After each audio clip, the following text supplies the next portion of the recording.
नमस्कार, आदाब, आपका बहुत बहुत स्वागत। आपके साथ मैं हूं जासमिन शर्मा और यहां पर हम बात करेंगे जम्मू कश्मीर की 2 विधानसभा सीटों पर होने वाले उपचुनावों की। लेकिन सबसे ज्यादा निगाहें टिकी हैं बडगाम उपचुनावों को लेकर। सबसे बड़ी बात यह है कि बडगाम में बीजेपी ने जब 2024 में इंतखाबात हुए तो उस वक्त अपना उम्मीदवार नहीं उतारा, क्योंकि बीजेपी खुद को शायद मजबूत वहां पर नहीं समझ रही थी। क्योंकि एक तरह से नेशनल कॉन्फ्रेंस का गढ़ और नेशनल कॉन्फ्रेंस के दिग्गज नेताओं में शुमार आगा सईद रूहुल्लाह मेहंदी वहां से पूर्व में विधायक रह चुके हैं, उनका गढ़, शायद ये कारण हो सकता था। इसके इतर अब क्योंकि बडगाम पर उपचुनाव होने हैं, मुख्यमंत्री उमर अब्दुल्ला ने अपनी पारंपरिक सीट गांदरबल को चुना और बडगाम तब से 1 साल से प्रतिनिधि विहीन है, यानी कि वहां पर कोई रिप्रेजेंटेटिव नहीं है और इस वजह से 1 साल से यह सीट खाली है। और अब 11 नवंबर को यहां पर मतदान होना है, 14 नवंबर को नतीजे आएंगे। लेकिन बडगाम की जंग बेहद दिलचस्प है और सीधे आपको बडगाम लिए चलते हैं, जहां से मेरे सहयोगी आबिद हुसैन जुड़ चुके हैं। आबिद खुद भी बडगाम के नुमाइंदे हैं और वहां के मसले मसाइलों को, वहां के मुद्दों को, वहां के उम्मीदवारों को बखूबी समझते हैं। तो आबिद, आपका भी बहुत स्वागत। और बडगाम की जंग दिन प्रतिदिन और ज्यादा दिलचस्प होती जा रही है। हालांकि दिलचस्पी उसी वक्त हो गई थी जब आगा सईद रूहुल्लाह मेहंदी ने मना कर दिया था कि मेरा नाम भी मत लेना प्रचार में।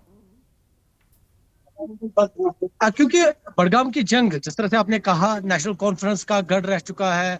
एमपी श्रीनगर आगा सईद रूहुल्लाह मेहंदी की होम कॉन्स्टिट्यूंसी है और 2002 से लगातार वो कॉन्स्टिट्यूंसी पे जीत कर दर्ज करते आ रहे हैं। या अगर हम कहेंगे 1977 से अब तक नेशनल कॉन्फ्रेंस ने बडगाम में कोई भी इलेक्शन हारा नहीं है। लेकिन आगा रूहुल्लाह मेहंदी की दूरी कहीं ना कहीं नेशनल कॉन्फ्रेंस के लिए नुकसानदेह साबित हो सकती है और कहीं ना कहीं दूसरी जो सियासी जमातें हैं वो आगा सईद रूहुल्लाह मेहंदी का जो स्टैंड है उसको कैश इन करने की कोशिश कर रहे हैं। और जिस तरह से हम देख रहे हैं, क्योंकि बडगाम में तकरीबन 17 कैंडिडेट्स मैदान में है। जम्मू कश्मीर अपनी पार्टी का भी उम्मीदवार है, पीपल्स डेमोक्रेटिक पार्टी का उम्मीदवार है, नेशनल कॉन्फ्रेंस का उम्मीदवार है, बीजेपी पहली मर्तबा यहाँ पर इलेक्शन लड़ रही है, आम आदमी पार्टी मैदान में कूदी है, वो भी यहाँ पर इंतखाबात में हिस्सा ले रहे हैं। कई जो आजाद उम्मीदवार हैं, जिनमें खास तौर पर, क्योंकि नाम लेना जरूरी है, मुंतजर मोहिदीन जो जम्मू कश्मीर अपनी पार्टी से मुंसलिक थे, उनके स्पोक्स पर्सन थे। इलेक्शन से कबल उन्होंने पार्टी से इस्तीफा दिया और बडगाम चुनाव में बहसत आजाद उम्मीदवार इलेक्शन में है। इसके अलावा यहाँ पर जो डीडीसी चेयरमैन रह चुके हैं नजीर अहमद खान, वो मैदान में है। अवामी इत्तेहाद पार्टी यानी इंजीनियर रशीद की पार्टी, उसके लिए वो मैदान में है, उनका मैंडेट उन्होंने हासिल किया है। और साथ ही सोशल मीडिया पे काफी मशहूर जिब्रान डार वो मैदान में है।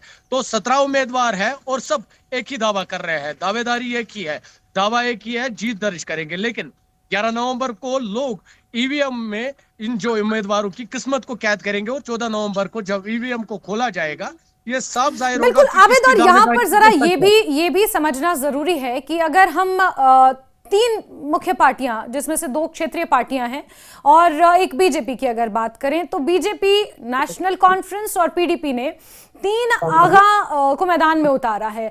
और कहीं ना कहीं ये लोग इंटरकनेक्टेड ही हैं, क्योंकि एक ही समुदाय से आते हैं। हालांकि क्लैन अलग अलग हो सकता है, लेकिन एक ही समुदाय से एक तरह से आते हैं। 30% के आसपास बडगाम में शिया समुदाय है जो एक निर्णायक भूमिका निभाता है, जिसको कहते हैं डिसाइसिव फैक्टर। शिया समुदाय और शिया वोट बैंक का बडगाम विधानसभा सीट पर है। ऐसे में कंपेयर किया जाए इन 3 पार्टियों के उम्मीदवार विद द निर्दलीय उम्मीदवार जो मैदान में है, जिसमें आपने कहा अपनी पार्टी से बगावत करके मुंतज़िर मोहिउद्दीन है मैदान में, इसके अलावा नज़ीर अहमद खान हैं, जिब्रान डार हैं जो युवाओं में बहुत ज़्यादा इस वक्त लोकप्रिय हैं, पूजा शर्मा का आपने नाम लिया, वो हैं, दीबा खान हैं मैदान में। अगर इनका कंपैरिजन किया जाए तो कैसे निकलता है कंक्लूजन? क्या कुछ हम डिराइव कर सकते हैं? हाँ, सबसे पहले बात, जिस तरह से आपने बात की बडगाम में 3 आगा और शिया वोटर, क्योंकि ये एक्सपेक्टेड रहता है बडगाम में। ये जो 30% 35% के करीब जो वोटर्स हैं, ये तकदीर लिखते हैं बडगाम की, क्योंकि ये एक बल्क वोटिंग है। जिस तरह से आपको मालूम है, यहाँ का एक इलाका है सोईबुक, काफी बड़ा इलाका है। माजी की अगर हम बात करेंगे, बाइकआउट के साथ ज्यादा रहे हैं, लेकिन 2024 असेंबली इलेक्शन में आपने खुद देखा किस तरह से उस इलाके में भी लोग निकल कर आए और वोट किए। ज्यादातर जिस तरह से नेशनल कॉन्फ्रेंस के सीएम उमर अब्दुल्ला ने जिस तरह से जीत दर्ज की है, तकरीबन 18,000 वोटों से उन्होंने जीत दर्ज की है, 36,000 के करीब उन्होंने वोट लिए हैं। तो ये साफ दिखा रहा था किस तरह से लोग निकल कर आए और उन्होंने वोटिंग की।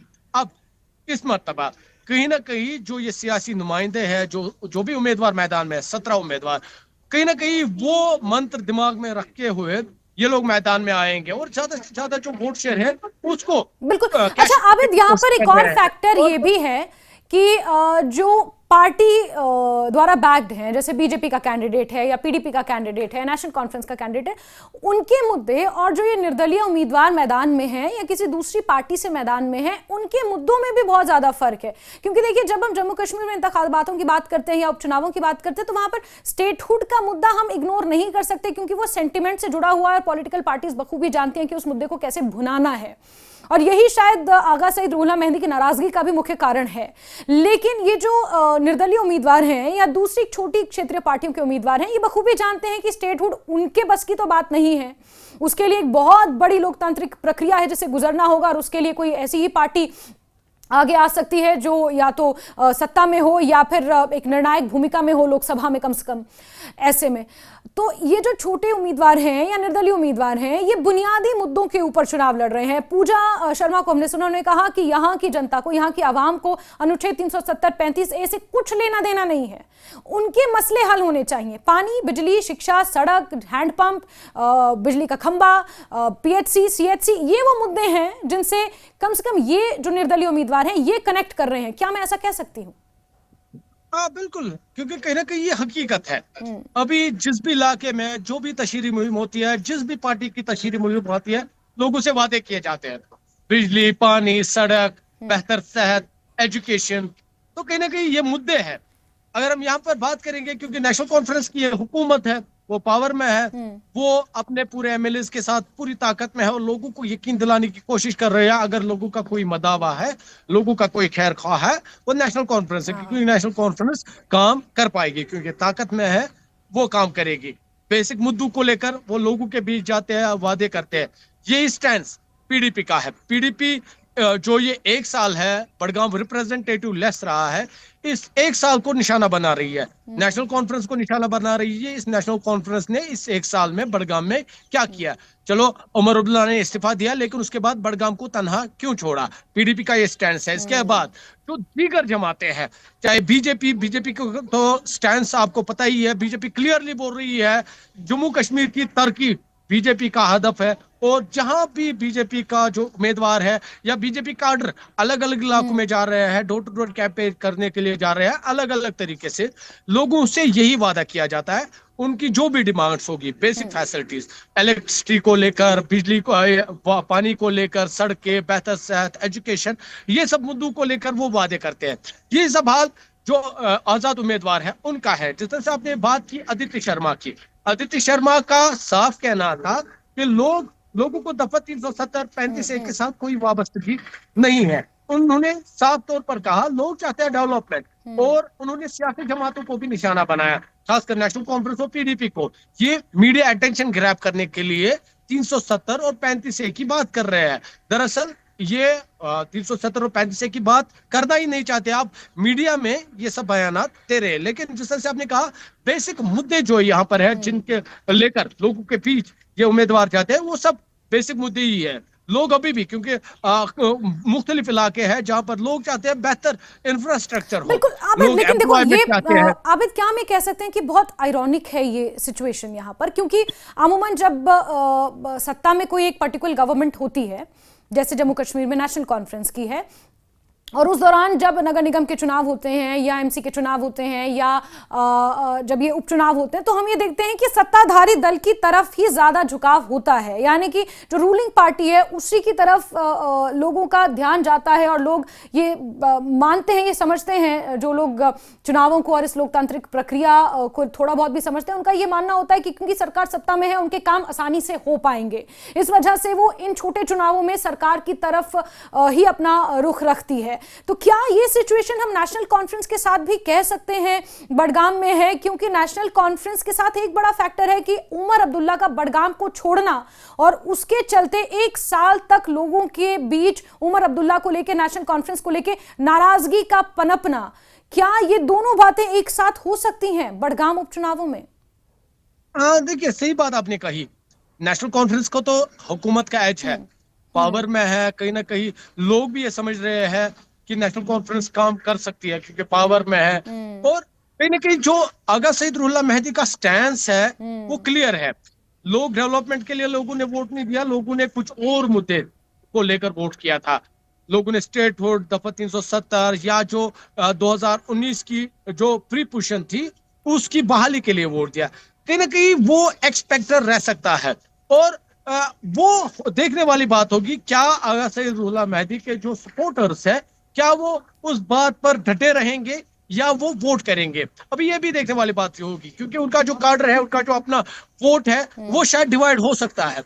अब उसको कैश इन कौन करेगा? क्या नेशनल कॉन्फ्रेंस के पास वो जाएंगे, क्या वो पीडीपी के पास जाएंगे, या उनके पास कोई और ऑप्शन है? तो ये देखने वाली बात होगी क्योंकि नेशनल कॉन्फ्रेंस का जो लीडर है आगा सईद रुल्ला मेहदी 2002 से वो लगातार इस कॉन्स्टिट्यूंसी में जीत दर्ज करते आ रहे हैं। और उनका इलेक्शन से पहले ऐलान किया कैंपेनिंग नहीं करेंगे और टिल डेट वो उन्होंने बात ही नहीं किया असेंबली इलेक्शन की। और उसके बावजूद वो नेशनल कॉन्फ्रेंस की जो टॉप लीडरशिप है उस पर सवाल खड़े कर रही है। तो कहीं ना कहीं जो उनके वोटर्स है, उनके जो अपने जो सपोर्टर्स है, कहीं ना कहीं वो पीछे हो सकते हैं, या कहीं ना कहीं वो जो आगा सईद रुल्ला मेहदी की एनसी की जानिब से नाराजगी है, कहीं ना कहीं वो लोग भी वो नाराजगी को बरकरार रख सकते हैं। और अगर ऐसा हुआ तो थोड़ा सा मुझे लगता है नेशनल कॉन्फ्रेंस को ये नुकसान दे। तो फिर आबिद, नेशनल कॉन्फ्रेंस का ये लॉस किसके लिए गेन बन सकता है? पीडीपी के लिए, निर्दलीय उम्मीदवारों के लिए, या फिर बीजेपी के लिए? क्योंकि ये अभी बड़गाम में कंफ्यूजन है। कहीं ना कहीं लोग अभी खामोश हैं। अभी अगर आप देखेंगे अभी तो कोई बड़ी रैली नहीं हुई है। बिल्कुल। नेशनल कॉन्फ्रेंस और पीडीपी की जानिब से कुछ रैलियां हुई लेकिन उस सतह की नहीं हुई जहां पर भारी तादाद में लोग जमा हो। हालांकि नाइट कैंपेनिंग जोर पे है यहाँ पर, लेकिन उस हिसाब से अभी कैंपेनिंग नहीं है। लेकिन आने वाले जो दिन होंगे खामोशी खत्म हो जाएगी। लोगों को जिसको सपोर्ट करना होगा वो सपोर्ट करने के लिए आएगा। लेकिन अभी भी बड़गाम में कहीं ना कहीं ये जो एक तबका है या कुछ वोटर्स वो भी खामोश बैठे हैं, शांत बैठे हैं। हालांकि उन्होंने मन तो बना लिया होगा किसको वोट करना है, लेकिन अभी सामने नहीं आ रहे हैं। बिल्कुल। आने वाले दिनों में पूरी तस्वीर जो है क्लियर हो जाएगी। बिल्कुल। आखिर किसको वोट करेंगे लोग या किसको बिल्कुल, सपोर्ट यानी कि हम करेंगे, ये कह सकते हैं कि बड़गाम लोगों को उपचुनावों दबाने की में ये जो कामयाब जंग देखने वाली है, बात होगी। ये कहीं ना कहीं टिप ऑफ एन आइसबर्ग की तरह इस वक्त बड़गाम में सिचुएशन लग रही है कि ऊपर ऊपर रैलियां भी हो रही हैं, उम्मीदवार भी डोर टू डोर जा रहे हैं, प्रचार कर रहे हैं, लेकिन अंदर खाने जिन्हें ये तय करना है कि किसकी सरकार या कौन नुमाइंदा काबिज होगा बड़गाम विधानसभा सीट पर, ये लोगों को ही तय करना है। और लोग ये बखूबी जानते हैं, जम्मू कश्मीर का जो वोटर है वो बहुत ज़्यादा क्लियर है और उन्हें पता है अपनी चॉइसेस के बारे में कि वो किसके साथ जाएंगे, कौन कौन से मुद्दे हैं। और देखिए, आप ज़रा ये भी बता दीजिए कि मुद्दे क्या हैं। जैसे मैं तो ये समझ रही हूँ कि मुद्दों का भी दो डिवीजन है। एक बुनियादी मुद्दे हैं, बुनियादी जो सुविधाएं उसको लेकर लोगों की लड़ाई हो सकती है। दूसरा अम्ब्रेला मुद्दे हैं जैसे कि स्टेटहुड हो गया, या फिर बड़े पैमाने पर रिजर्वेशन का मुद्दा हो गया, या उसके अलावा बड़े पैमाने पर जो हमारी, जिस तरह से आगा सईद रुल्ला मेहदी कहते हैं कि हमारी जो एक्चुअल लड़ाई थी, ऑटोनॉमी की हमारी लड़ाई थी, हमारी जो अधिकारों की लड़ाई, हमारी संस्कृति को बचाने की जो ये लड़ाई, जम्मू कश्मीर की लैंड को बचाने की लड़ाई, एक ये बड़ी लड़ाई है और एक ये छोटे छोटे मुद्दे हैं। कौन से मुद्दे हावी होते हुए नजर आ रहे हैं फिलहाल? फिलहाल अगर मैं ग्राउंड जीरो की बात करूंगा, बड़गाम के लोगों के साथ आज तक कई मरतबा वादा किया गया था। हुमामा से लेकर बड़गाम तक जो रोड है उसकी वाइडनिंग की बात कर रहे थे लोग, अभी तक वो पेंडिंग है। हालांकि ये दावा किया गया कि उसके लिए फंडिंग आई है, बहुत जल्द काम होगा, लेकिन अभी तक वो काम नहीं हुआ। ये सड़क का मुद्दा बड़गाम में हो गया, पानी का ठीक मसला है। बड़गाम में पानी का मसला है, पानी का मसला हल नहीं हो रहा है। हालांकि टेंडरिंग हुई है, काम नहीं हो रहा है। मीटर्स को लेकर लोग विरोध कर रहे हैं। मीटर्स क्यों है? लोग चाहते हैं कि उनके लिए कोई ना कहीं रिलीफ हो। मतलब ये सब मुद्दे हैं जो बड़े मुद्दे हैं। हॉस्पिटल का मुद्दा अब वो खत्म होने वाला है, लेकिन सबसे बड़े मुद्दे बिजली है, सड़क है और पानी का मसला है। बिजली जो मीटर्स है वो मसले है। और जो पार्टी लोगों को यकीन दिलाने में कामयाब होती है कि वो मुद्दे खत्म किए जाएंगे, लोगों को जो चाहिए वो पूरा किया जाएगा, ठीक है। यानी आबिद, बड़गाम की जनता समझदार है, बड़गाम की जनता ये जानती है कि ये बुनियादी मुद्दे हैं कौन सी पार्टियां हैं या कौन सी पार्टी है जो इन मुद्दों को हल कर सकती है, कौन सी पार्टी है किसके पास ये ताकत है कि बडगाम की जनता की आवाज, जिन्होंने 2024 के इंतखाबातों में बढ़ चढ़कर हिस्सा लिया ये सोच के कि मुख्यमंत्री उमर अब्दुल्ला उनके नुमाइंदे हो सकते हैं, और ऐसे में अब क्या नेशनल कॉन्फ्रेंस इसी आधार पर उन लोगों की उम्मीदों पर खरा उतर पाएगी?